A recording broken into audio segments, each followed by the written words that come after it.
μέρα είναι ωραία για να πεθαίνεις όμορφα και όρθιος. Δημόσια θέα.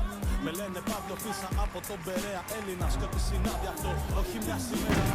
Μελάνο γείτονας γόνος του Αχιλλέα και του Καραϊσκάκη. Κι αν όντως ξέρω κάτι είναι πως γεννήθηκα ήδη με δύο καταδίκες βαριές, φορτωμένος πάνω στην πλάτη. Δυο φτερά από γένα πάνω στο σώμα μου ραμμένα, που δυστυχώς στερουγίζουν μόνο μέσα από την πένα. Και κάνουν όλα γύρω μου να μοιάζουν μάταια, ειδικά σαν θυσιάστηκαν για μένα. Μα δεν θυσιάζω τίποτα που θυσιάζεται. Δεν θυσιάζομαι για όποιον θυσιάζει. Μάλλον θα φταίει που τα πάντα σπάζομαι. Ίσως να φταίει η επόμενη μέρα που πλησιάζει.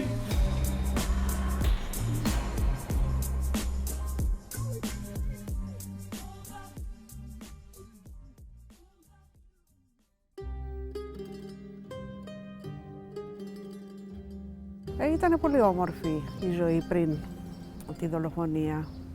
Μια κλασική ελληνική οικογένεια. Μια οικογένεια η οποία πάλευε σε καθημερινή βάση και ο πατέρας και εγώ το να μεγαλώσουμε τα παιδιά μας όσο το δυνατόν καλύτερα, πιο ανθρώπινα. Με λένε Μάγδα Φίσα και είμαι η μητέρα του Παύλου Φίσα, του δολοφονηθέντα από το τάγμα της Χρυσής Αυγής. Μετά λοιπόν τη δολοφονία, μάλλον από εκείνη την ώρα, η ζωή έχει αλλάξει, ήρθανε τα πάνω κάτω, γκρεμίστηκαν όλα, γκρεμίστηκε ο κόσμος όλος. Δεν υπάρχει στην ουσία ζωή, απλά ζεις για να ζεις. Τα πήρε ο Παύλος όλα, τα όμορφα που περάσαμε, ό,τι όμορφο περάσαμε μαζί, τα πήρε μαζί του. Είναι ο τρόπος που χάθηκε πάρα πολύ, άδικος.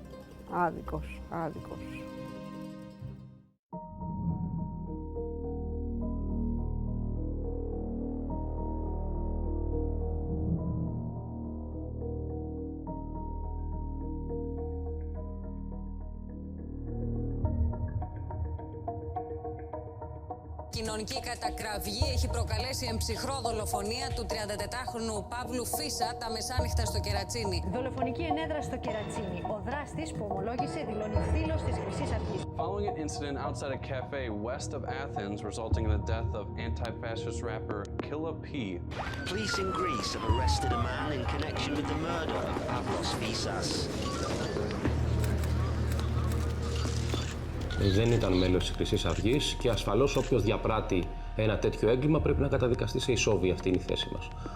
Αλλά δεν υπήρχε καμία σύνδεση της Χρυσής Αυγής με το συγκεκριμένο έγκλημα.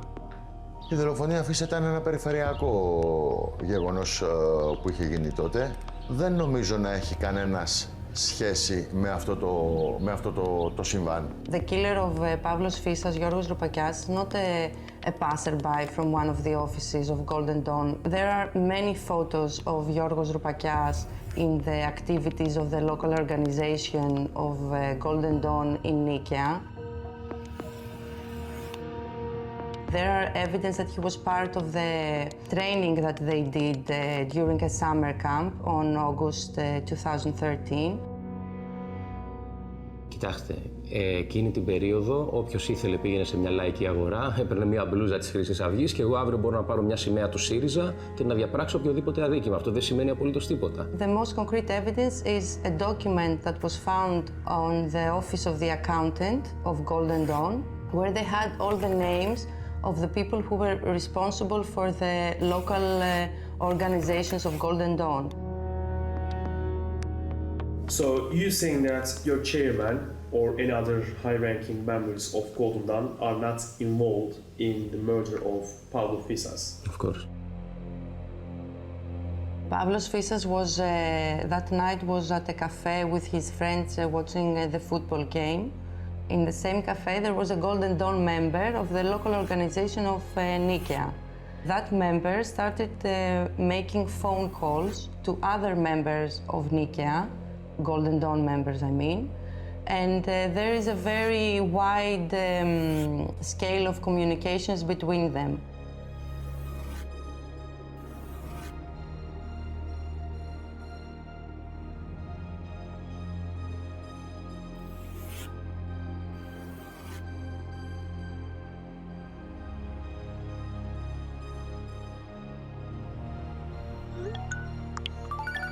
The members of the Golden Dawn who received this message went to the offices of Golden Dawn in Nikia, and all together they went in a convoy of cars and motorcycles.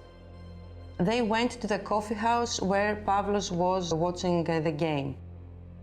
As soon as they arrived there, it was the point that Pavlos and his friends were leaving the area. They stepped down of their motorcycles. What happened is they started chasing at Pavlos and his friends. Some of Pavlos' friends managed to run and escape, but Pavlos stayed behind to protect his friends and to make sure that everyone would be there safe, so they caught up to him. The car of Roupakias, driving on the opposite direction of the street, parked his car, got off his car, and went directly and stabbed Pavlos in the heart.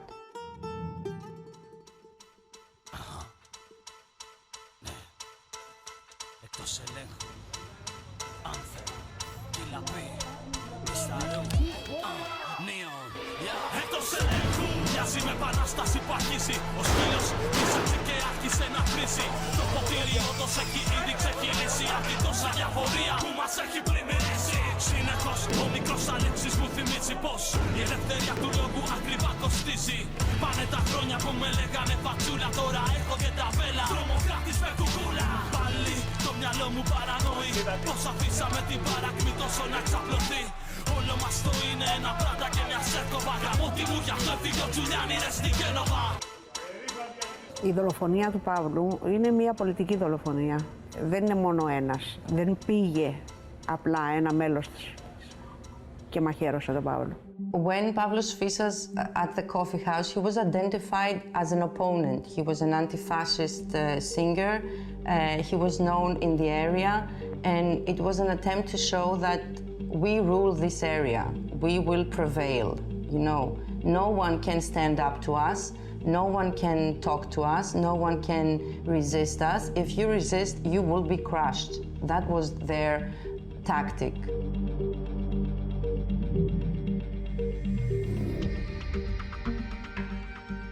Η Χρυσή Αυγή έχει μια ιδιαιτερότητα. Δεν είναι απλά ακροδεξιό, ούτε καν νεοφασιστικό κόμμα. Είναι ανοιχτά ναζιστικό. Δηλαδή εμπνέεται και αντιγράφει ακριβώς τις απόψεις και τις μεθόδους δράσης του γερμανικού NSDAP, του κόμματος του Χίτλερ. Η Χρυσή Αυγή γεννήθηκε το Δεκέμβριο του 1980 ως μια μικρή ομάδα μελέτης του ναζισμού. Δεν είχε δράσει εκείνη την περίοδο. Όμως ο αρχηγός της, ο Νίκος ο Μιχαλολιάκος και 2-3 από τους βασικούς συνεργάτες του εκείνης της περίοδου είχαν αναμειχθεί και σε πράξεις τρομοκρατίας ακροδεξιάς πριν δημιουργήσουν τη Χρυσή Αυγή.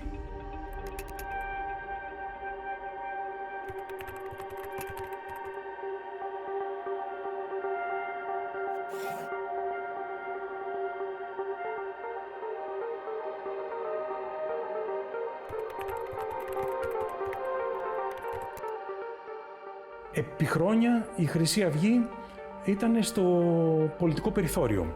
Η πραγματική ευκαιρία πολιτικής ανάδειξης της Χρυσής Αυγής ήρθε το 2010, όταν ήδη είχαμε μπει στην οικονομική και πολιτική κρίση.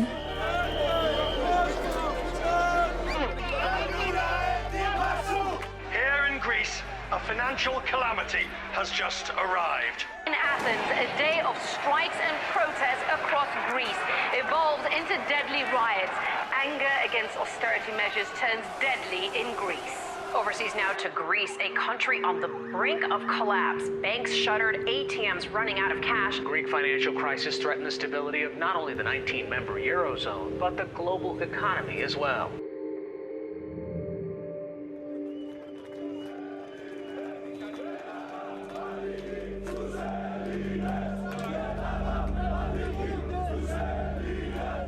The neo-fascist party Golden Dawn is set to become the latest addition to the Greek parliament. The popularity of Greece's neo-Nazi party Golden Dawn is growing, and with it, so are attacks on minority groups. Αυτή τη στιγμή η Ελλάδα καταστρέφεται οικονομικά, η Ελλάδα δέχεται μια εισβολή από λάθρομετανάστες, η Ελλάδα ισλαμοποιείται. Αυτά είναι προβλήματα με τα οποία κανένα απολύτως κόμμα δεν ασχολείται πλην της Χρυσής Αυγής. Η Χρυσή Αυγή είναι η μόνη πολιτική δύναμη που μπορεί να λύσει αυτά τα προβλήματα. All the illegal immigration out of my country, out of my home. Greece's extreme right Golden Party are under investigation for posing as police. This video appears to show the group's supporters in the town of Rafina near Athens asking to see migrants' vendors' residence papers. Shortly afterwards, though, another group is seen kicking over one of the stalls and smashing up merchandise.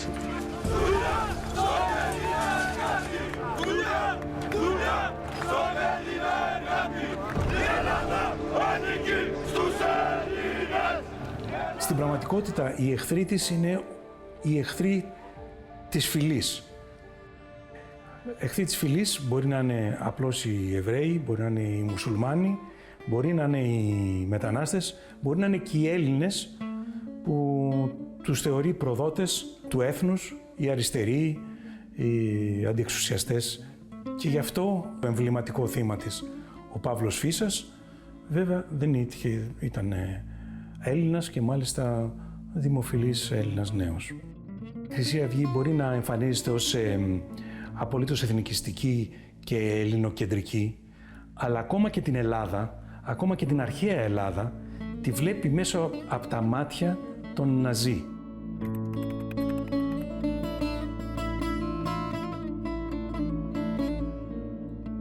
Η ιδεολογία της Χρυσής Αυγής είναι ο ελληνικός εθνικισμός. Θέλουμε μια ελεύθερη και ισχυρή Ελλάδα. Αυτή τη στιγμή η Ελλάδα δεν είναι ελεύθερη, δηλαδή διοικείται από ξένες δυνάμεις, από ξένα συμφέροντα.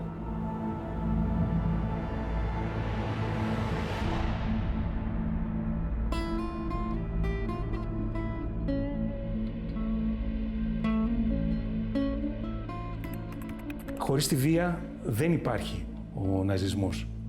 Η βία για την Χρυσή Αυγή δεν είναι μια μέθοδος. Είναι το ίδιο το μήνυμα που θέλουν να στείλουν. Αυτό που θέλουν να δείξουν είναι ότι μέσω της βίας θα επικρατήσει ο ανώτερος άνθρωπος. Και ο ανώτερος είναι αυτός που είναι ο πιο ισχυρός. Αυτό προσπάθησε να κάνει και στο κέντρο της Αθήνας η Χρυσή Αυγή. Ευτυχώς τώρα έχει αποτύχει. Μετά από μια απουσία ενός χρόνου, λείψαμε από τον αγώνα αυτό αποκλεισμένοι μέσα σε φυλακές, αλλά ερχόμαστε ακόμα πιο δυνατοί στην ψυχή γιατί αποδείξαμε, έστω και στον ίδιο μας τον εαυτό, ότι μπορούμε να κάνουμε έστω και λίγες μικρές θυσίες για την πατρίδα.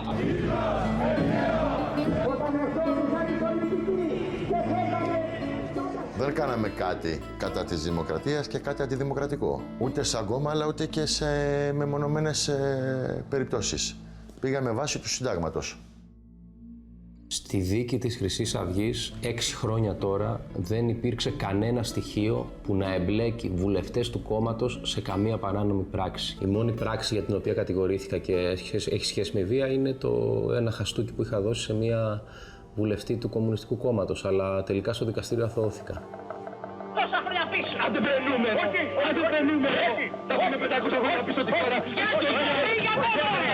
Όχι! Όχι! Όχι! Όχι! Όχι! Όχι! Όχι!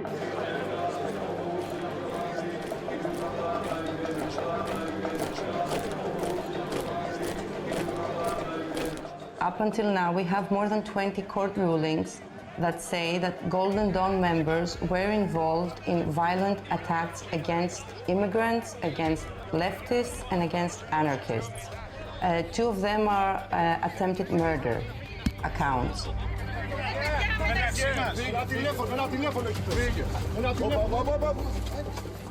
And what we have now, with the way this organization works, it proves that these violent actions were not made randomly.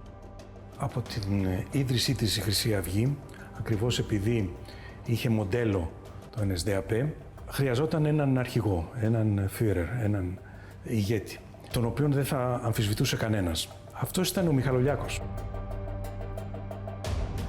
Κανένας δεν έχει αμφισβητήσει την αρχηγία του όλα αυτά τα χρόνια. Ο Μιχαλολιάκος διοργανώνει γενικά τον τρόπο δράσης των ομάδων αυτών, των ομάδων κρούσης. Η Χρυσή Αυγή στοχεύει ιδιότητες προσώπων. Ο Σαχζάτ Λουκμάν επειδή ήταν μετανάστης. Ο Φίσας επειδή ήταν ράπερ, αντιφασίστας και δημοφιλής νέος στην περιοχή του.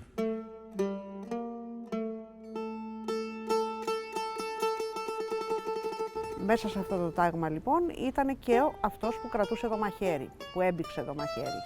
Όμως το μαχαίρι, το χέρι του το όθησε ο αρχηγός του κόμματος. Δεν κινείται τίποτα εάν δεν πάρουν εντολή από τον ανώτερό τους, που ο ανώτερός τους είναι ο αρχηγός και ο αρχηγός είναι ο Μιχαλολιάκος. Την πολιτική ευθύνη για την δολοφονία στο Κερατσίνι την αναλαμβάνουμε, αλλά ποινική ευθύνη δεν υπάρχει. So the way that they worked was a very tight, hierarchical organization which trained its members to being loyal and disciplined and following the orders. And not only that, but they trained them in military arts, they trained them in gun shooting, they trained them in boxing, they trained them in all sorts of street-style fighting tactics. Από τη στιγμή που ιδρύθηκε η Χρυσή Αυγή, είχε σχέσεις με ομοειδεάτες της σε όλη την Ευρώπη. Οι πρώτες επαφές της Χρυσής Αυγής ήταν με ισπανικές ομάδες, αλλά πολύ γρήγορα ήρθε σε επαφή με όλες τις άλλες χώρες και με την Γερμανία. Ja, haben wir. Wir sind ja Mitglied in der APF, also in der Alliance of Peace and Freedom. Das ist eine nationalistische Organisation auf Europaebene, also auf EU-Ebene.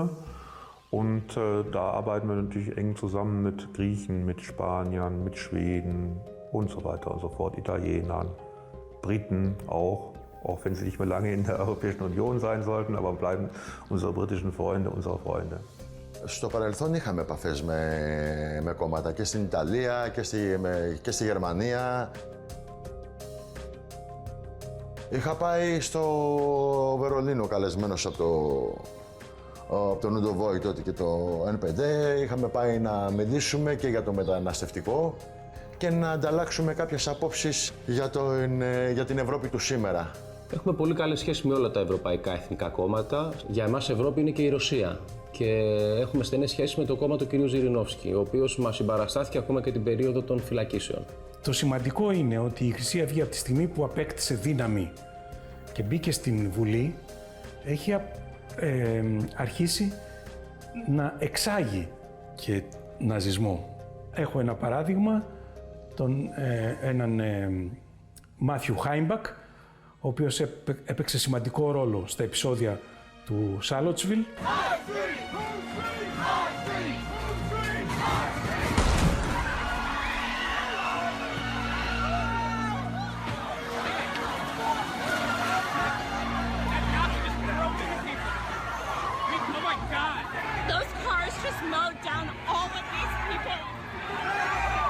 Ο οποίος δήλωσε ότι όλα αυτά τα έχει μάθει από τον ακτιβισμό της Χρυσής Αυγής. Of course we look up to men like Adolf Hitler. We look up to him as inspirations for what we can achieve. Πριν φύγω από τη Χρυσή Αυγή το τελευταίο καλοκαίρι που ήμουν εκεί, το καλοκαίρι του 2017, είχαν έρθει κάποιοι Αμερικανοί. Τελείως τυχαία είχαμε γνωριστεί μέσω ενός κοινού γνωστού. Στην ουσία με το Ευρωπαϊκό Εθνικό Κόμμα, το Εθνικό Λαϊκό Μέτωπο, είμαστε αδερφοποιημένα κόμματα και κάνουμε ένα κοινό αγώνα γιατί η Κύπρος ανήκει στον ευρύτερο χώρο της Ελλάδος. Ο στόχος ήταν να γίνει κάτι ανάλογο με την Χρυσή Αυγή. Ο δεύτερος στόχος και η γραμμή, οι αρχές που είχε το ΕΛΑΜ ήταν και είναι, πιστεύω και συνεχίζει να είναι, η ένωση με την Ελλάδα.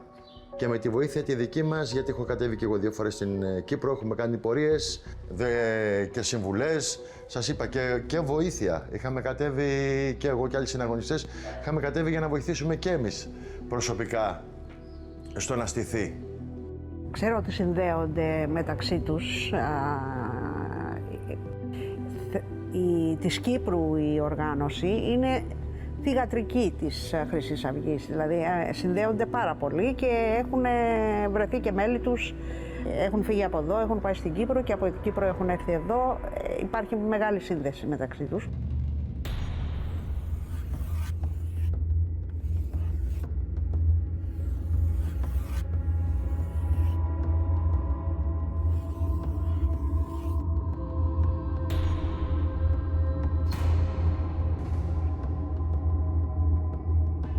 Όσο εμείς, όσο και τα παιδιά μας, θα πρέπει να αντιληφθούμε την ανάγκη να χαραχθεί μια νέα πορεία επίλυσης του εθνικού μας ζητήματος.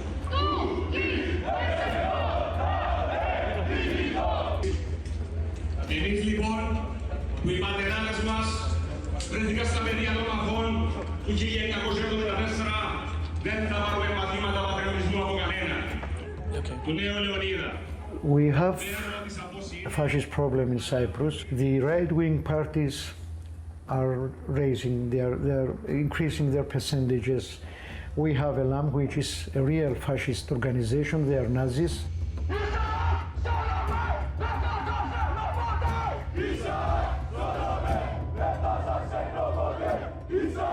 They are a part of Golden Dawn from Greece. They were sent here by them and built a similar organization.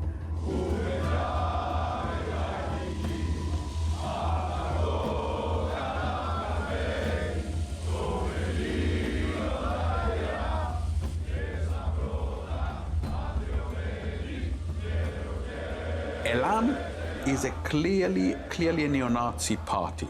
It is a branch, essentially, of the Greek neo-Nazi group Golden Dawn, but it is also connected and organically, socially, politically, and ideologically with other groups in Cypriot society and trying to gain influence. It started as a very small group, and it seems to be expanding and spreading like a virus.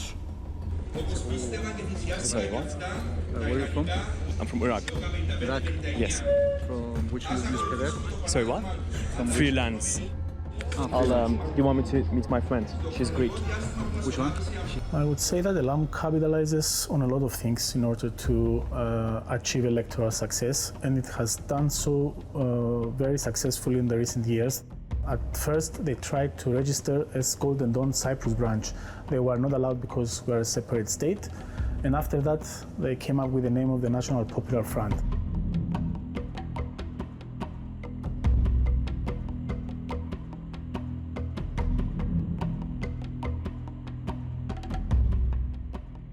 Κάποιοι πολιτικοί μας αντίπαλοι θέλουν να περάσουν ένα λάθος μήνυμα προς την κοινή γνώμη πως η δημιουργία του Εθνικού Λαϊκού Μετώπου ήταν κατόπιν εντολών από ξένη χώρα. Τι είσαστε η αντίστοιχη Χρυσή Αυγή στην Κύπρο? Είμαστε Χρυσή Αυγή της Κύπρου. Και να σας ενημερώσω ότι όταν ξεκίνησε το Εθνικό Λαϊκό Μέτωπο, κατατέθηκε αρχικώς η ονομασία Χρυσή Αυγή, η οποία δεν έγινε αποδεκτή από το Υπουργείο Εσωτερικών και γι' αυτό προχωρήσαμε στη δημιουργία του Εθνικού Λαϊκού Μετώπου. Άρα είσαστε το ένα και το αυτό με τη Χρυσή Αυγή? Δεν το έχουμε εγκρύψει ποτέ, ότι έχουμε άριστη συνεργασία.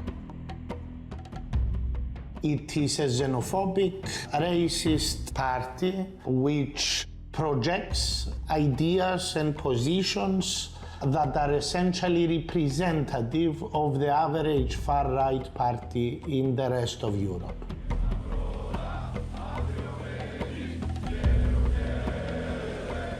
They have built a very good mixture that combines nationalism against the Turkish Cypriot and Turkey, of course, and also they are building on this anti-systemic rhetoric against the majority, all the other parties of the island. Αυτό το οποίο διάφορα κόμματα στην Κύπρο ευαγγελίζονται ότι οι Ελληνοκύπροι και οι Τουρκοκύπροι έχουν ζήσει μαζί για μεγάλα χρονικά διαστήματα, δεν έχει συμβεί ποτέ στην πραγματική ιστορία.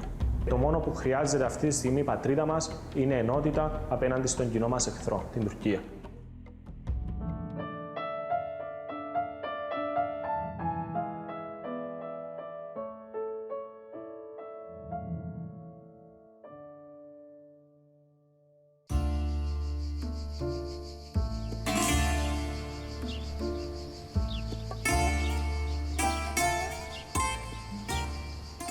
Ο πρώην σύζυγος μου ήταν μέλος του ΕΛΑ.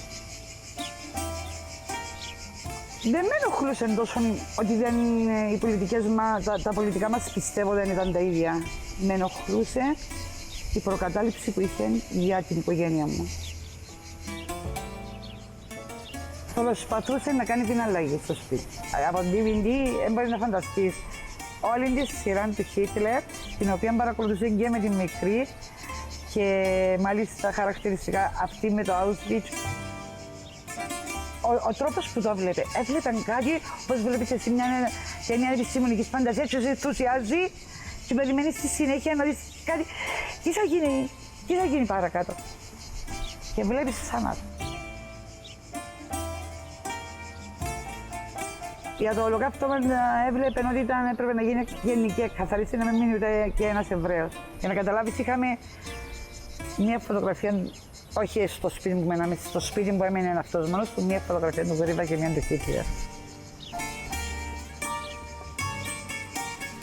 Εγώ θυμάμαι από 6 χρονών που καθίσαμε πρώτη φορά στον καναπέ και μου είπαν να σου δείξω ένα βίντεο.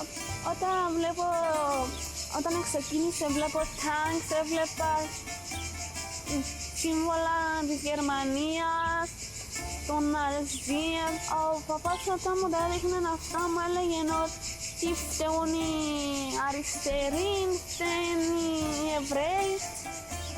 Και εγώ επειδή τότε δεν ήξερα, το πίστευα. Ο πατέρας μου έλεγε ότι θέλει να με παίρνει και στο κόμμα, αλλά χωρίς να ξέρει η μαμά. Εγώ δεν ήθελα, δεν ήξερα τι γίνεται. Αλλά μετά που μεγάλωσα και μάθα και την ιστορία, ξέρω ότι δεν είναι καλό. Ήρθε μια πρόσκληση σπίτι και μου είπε Αντρή, θα πάω, έχουμε συναντήσει σε κάποιο ξενοδοχείο, πρότεινα να πάω μαζί του, έτσι την περιέργεια. Άκου, έλα, ήθελα να ξέρω. Μπήκα μέσα και στους χαιρετισμούς του ήταν με το Χάι Χίτλερ. Παίρνω τα τσιγάρα μου και βγαίνω έξω. Με ακολουθεί κάποιος, δεν θα περάσεις μέσα. Δεν με αντιπροσωπεύει, του λέω, συγγνώμη. Το να ζούμε ακόμα με ψευδαισθήσεις για κάτι που δεν πρόκειται να γίνει ποτέ.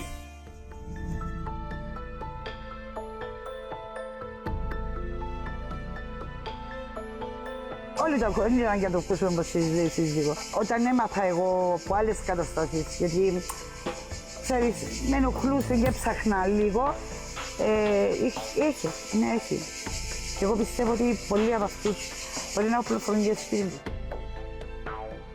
Να σας πω ότι από την αρχή της ίδρυσης του ΕΛΑΜ παρακολουθούσαμε στενά τις δραστηριότητες αυτού του ακροδεξιού μορφώματος.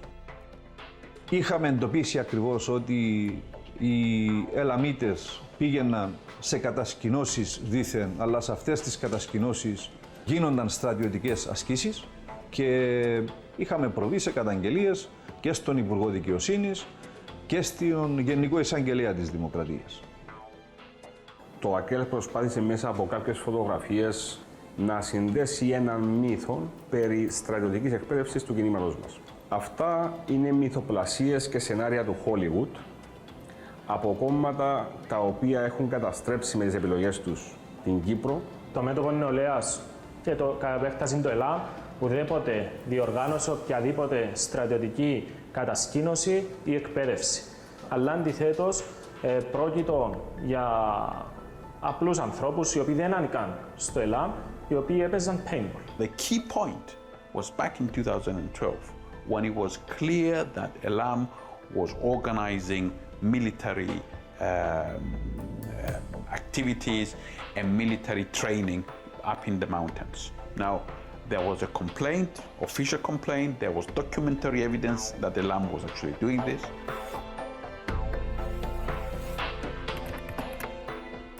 It was violating the criminal code of Cyprus, Article 55.1, which forbids anyone from organizing military training without the express permission of the Council of Ministers. This is a very, very serious offense. It's not just a light offense, and it carries a sentence of 7 years.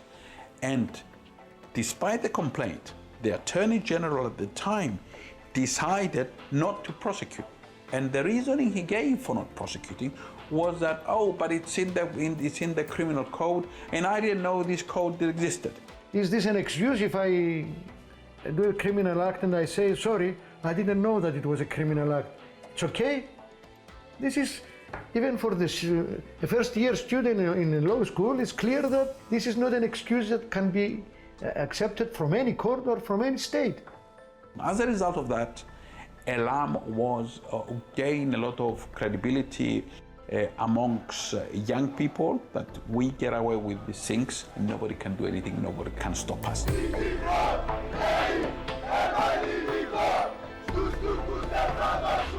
They have accepted that they were training military type, at least until 2014, if I'm not mistaken about the date.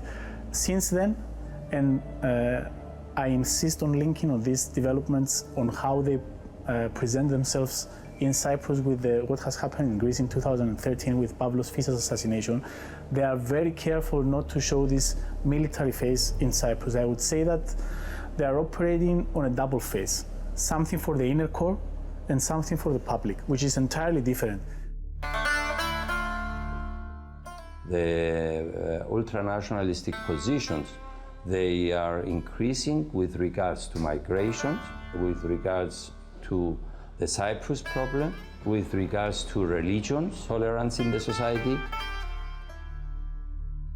We had few individual attacks that we had enough information that they were carried out either against Turkish Cypriots or migrants by Elam supporters and members. Είπαν ότι η Χρυσή Αυγή διαθέτει τάγματα εφόδου. Μας ρώτησαν μάλιστα και εμάς αν διαθέτουμε εδώ στην Κύπρο τάγματα εφόδου. Τους απαντούμε όχι, τάγματα εφόδου δεν έχουμε. Έχουμε τάγματα ελευθερίας που θα διεκδικήσουν η ελευθερία της πατρίδας μας όταν θα χρειαστεί. The first turning point that we had a clear evidence of the attack by Elam, it was at the Rainbow Festival 2010 in Larnaca.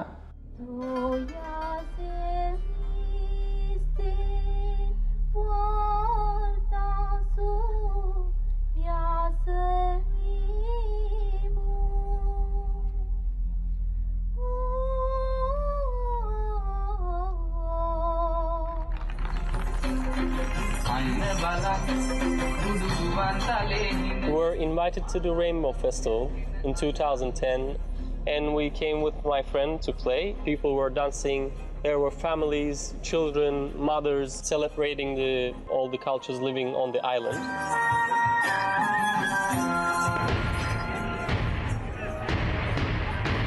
There was a march against immigrants, and municipality actually gave permission for these two opposing events to happen on the same day and the same place. And then some of the flag holders of the nationalist group started hitting people with the sticks, and festival people reacted back and started fighting.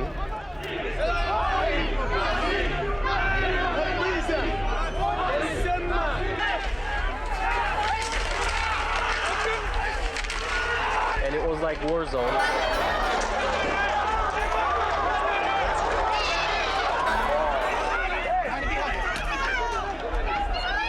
And we saw 15, 20 people, all black wearing, mask wearing, hoods, with baseball pads, knives, sprays. And they realized we are musicians from the festival and they attacked us. They hit my head with a baseball bat first, and then I fell on the floor, blackout, and someone stabbed me 3 times. The knife punctured the lung, so the air enters the lung and you cannot breathe afterwards. It was just a nightmare. And the interesting thing is that the next day, the police was trying to put the responsibility on the organizers of the festival and not on the Elam or the other people who attacked the festival. And all the people who were arrested, they were young refugees who were trying to protect themselves from these attacks. And they tried to criminalize these young people without touching the nationalists and the Elam people who attacked the festival. Το ΕΛΑΜ θεωρεί ότι το μεταναστευτικό πρόβλημα έχει αρκετές προεκτάσεις και αρκετές συνέπειες.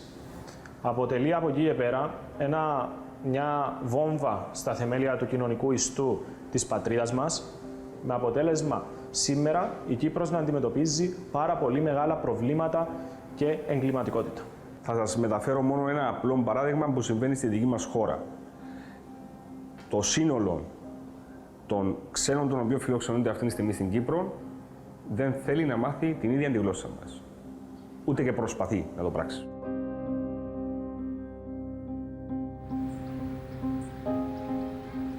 Specifically in Cyprus, we did mention in our last reports that Elam, as a political party, has been involved in certain incidents, and they have a very strong anti-Semitic, anti-migrant rhetoric, a rhetoric that can be characterized easily as ultra-nationalistic, and a rhetoric that is not helping relations between communities in Cyprus. What I'm afraid is that the climate in the society is getting more and more ready to tolerate and accept such a violent behavior towards migrants and refugees, towards Turkish or Turkish Cypriot.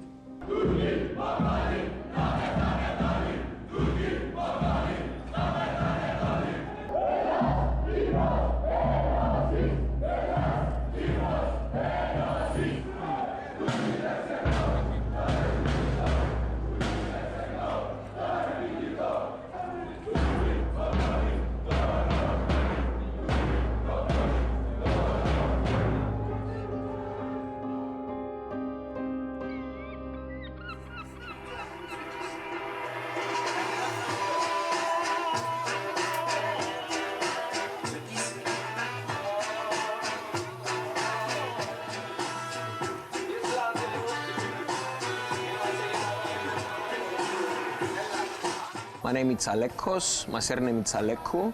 I'm a member of the board of the new team of the People's Club, Omonia People's Club. I believe for most of the football fans, football is never just a game. It's a part of your life.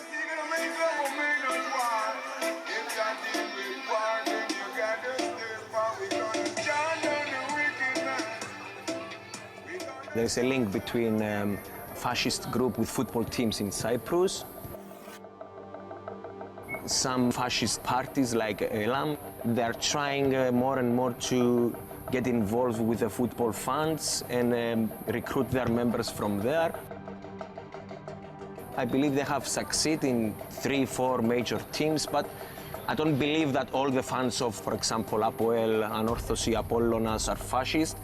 But yes, the basic hardcore groups are going that way. It's already in the Elam part.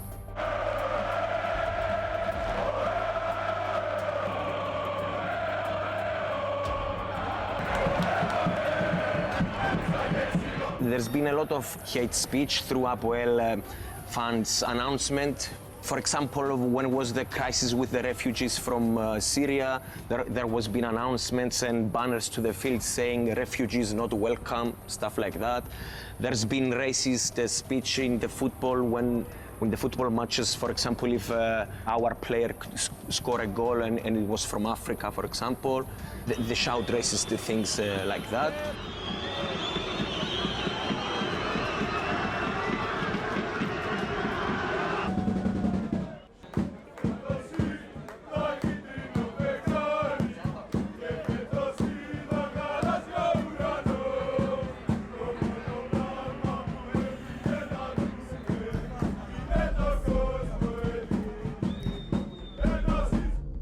ΑΠΟΕΛ για μένα δεν είναι απλά μια ομάδα. Είναι μια μεγάλη ιδέα. Καταρχάς, το ΑΠΟΕΛ ιδρύθηκε με τις ιδέες του ελληνισμού, με τις αξίες του ελληνισμού, όπως και τα χρώματα του αντιπροσωπεύουν την Ελλάδα και την Ορθοδοξία. Και μέσα από διάφορους αγώνες μεταδίδεις μηνύματα προς τον κόσμο έξω, που άλλα σύνολα πλην των οπαδικών δεν μπορούν να μεταδώσουν. Γι' αυτό και εμείς, εκμεταλλευόμενοι τη δημοσιότητα στα γήπεδα, προσπαθούσαμε να μεταφέρουμε το ότι δεν μπορούν οι Τούρκοι να είναι φίλοι μας μετά από τόσα κακά που προκάλεσαν στο νησί και στον ελληνισμό γενικότερα. Στηρίζουμε την Ελλάδα γιατί είναι το σπίτι μας η Ελλάδα. Το ΑΠΟΕΛ από γενιά σε γενιά μεταφέρει κάποιες αρχές ιδανικά προς τις νέες γενιές που έχουν σχέση και με την ιστορία της Κύπρου, με την ιστορία του ελληνισμού στην Κύπρο και τη θρησκευτική ιστορία εν μέρει του νησιού. Οι οπαδοί του ΑΠΟΕΛ είναι ψηφοφόροι από το ΕΛΑΜ, το άκρα δεξιά, μέχρι και την ΕΔΕΚ που είναι σοσιαλιστικό κομμάτι. Αυτή τη στιγμή δεν μπορώ να ισχυρίζομαι ότι αγαπώ τους Τούρκους ή τους Τουρκοκύπριους και δεν νιώθω κάποια έχθρα. Υπάρχει αυτό το πράγμα και υπάρχει νομίζω στον περισσότερο κόσμο και ειδικά στους οπαδούς του ΑΠΟΕΛ.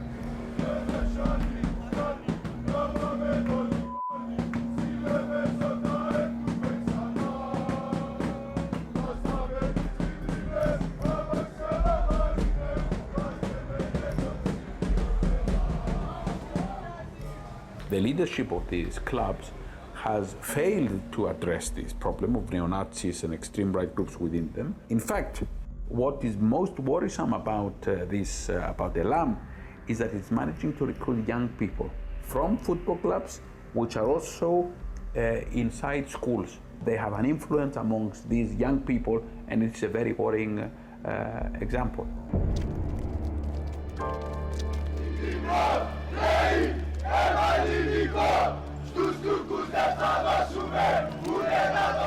Many of us think that Greek Cypriot schools are not religious tolerant and are kind of nationalists and they're not secular. Νησί μικρό, νησί γλυκό, νησί τυραννισμένο. Νησί μικρό, νησί γλυκό, νησί τυραννισμένο. Our students are prepared to follow extreme right because what they already know from school is very similar to what extreme parties are proclaiming. So actually what parties like ELAM are doing is rephrasing what the people and especially the youngsters learn in school, which is that Cyprus is Greek and Cyprus is Christian.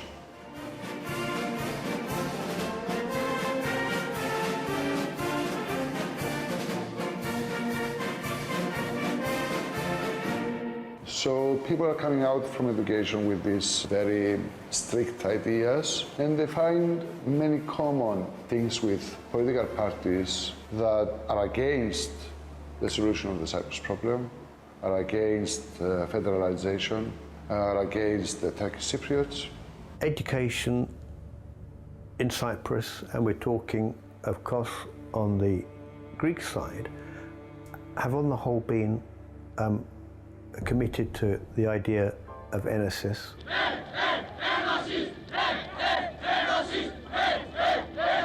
Our school, our education, our whole state as a Greek Cypriot community is based on the ideology of yoga, which yoga was some kind of an organization ruled by the church and by extreme military people. And there was taking people from the schools, 16, 17 years old people, and training them into guns and put them to fight against the Turkish Cypriots and the communists.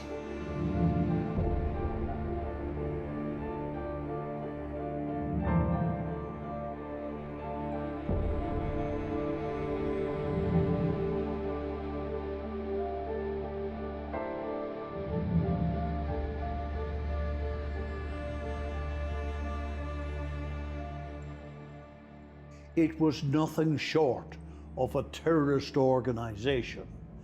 They killed not only Turkish Cypriots, they killed Greek Cypriots who didn't agree with their extreme views. All the talk that we used to hear about the missing members of the Greek Cypriot community, so many of them were victims of EOKA.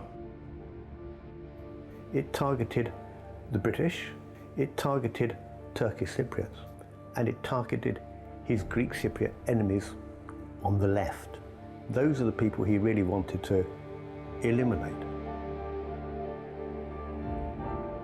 Ο Γιώργος Γρίβας ηγήθηκε του μεγαλύτερου εθνικοαπελευθερωτικού αγώνα, το οποίο διεξήγαγε ποτέ ο Κυπριακός Ελληνισμός, και ως εκ τούτου εννοείται πως είμαστε ευγνώμονες, όπως είμαστε ευγνώμονες και για τα υπόλοιπα παλικάρια της ΕΟΚΑ.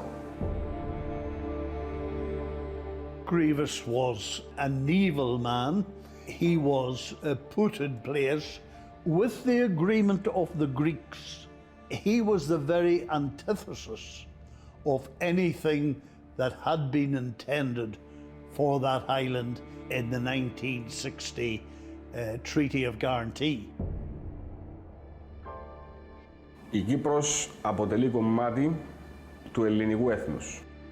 Το 1960 έχουμε καταφέρει να δημιουργήσουμε έναν κράτος, την Κυπριακή Δημοκρατία, η οποία είναι προϊόν του αγώνα της ΕΟΚΑ και σήμερα οφείλουμε να την διατηρήσουμε απέναντι σε όλες τις απειλές τις οποίες δέχεται καθημερινά. The EOKA didn't win in 1960. What they wanted was enesis with Greece. They didn't want independence. Independence was a failure for them.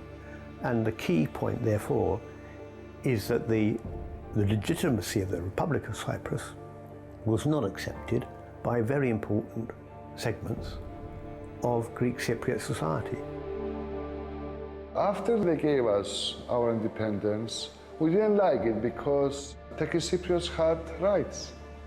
And we tried early to change the constitution, kick the Turkish Cypriots out of the country. Nobody talks about the Cyprus history after 1960. All this piece of history, it's hidden. A piece of history that shows very clearly that we have big responsibilities as a community for the creation of the Cyprus problem and for the division of the island.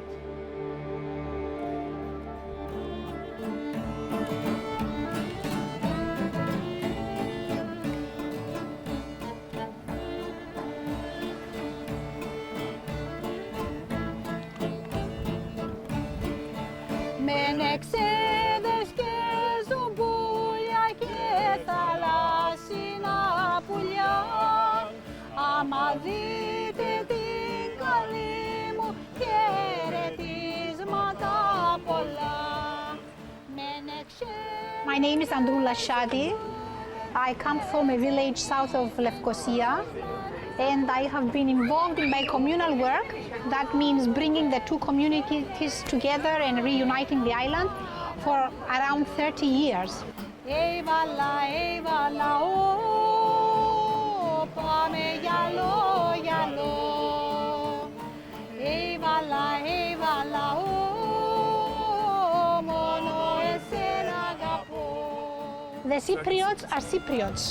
Cyprus is one. We have been living together for centuries. We eat the same food, we sing the same songs and dance the same dances. We are the same people, our DNA is the same. So this is our island and we want to be together. Η κιθάρα μου να σπάσει και τα τέλεια να κοπούν. Some of us are talking about promoting Cypriot citizenship to cover everybody, and to cover the Greek Cypriots and the Turkish Cypriots. We always need a future of coexistence, of living together. This is the point in solving disputes and in solving conflict.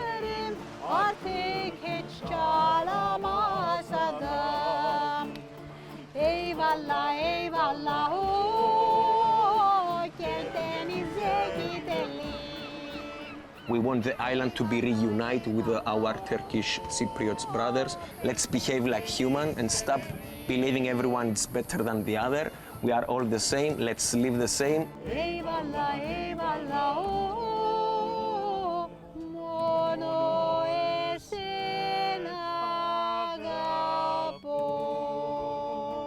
Για την Κύπρο θα ήθελα να πω ότι να μην το υποτιμήσουν. Η αντίστοιχη μάλλον εγκληματική οργάνωση που υπάρχει εκεί, μην την υποτιμήσουν.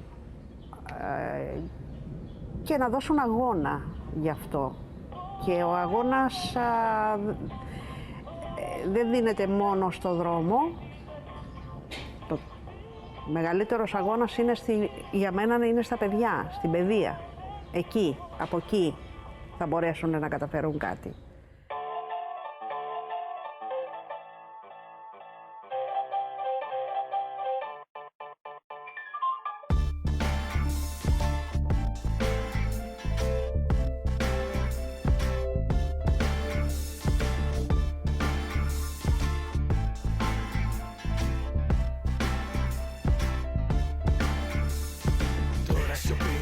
Παρέα συντροφιά στο στυλό ένα κομμάτι χαρτί. Μέσα σε μια νύχτα τελείωσαν όλα, μα όλα θυμίζουν αυτό το πρωί. Τώρα ο κόσμος μου άδειος από το μυαλό. Αστέρι μου φεύγεις που να κρατηθώ. Αφού ήταν ψέμα η αγάπη κι αυτή, τότε ένα ψέμα θα είναι η ζωή.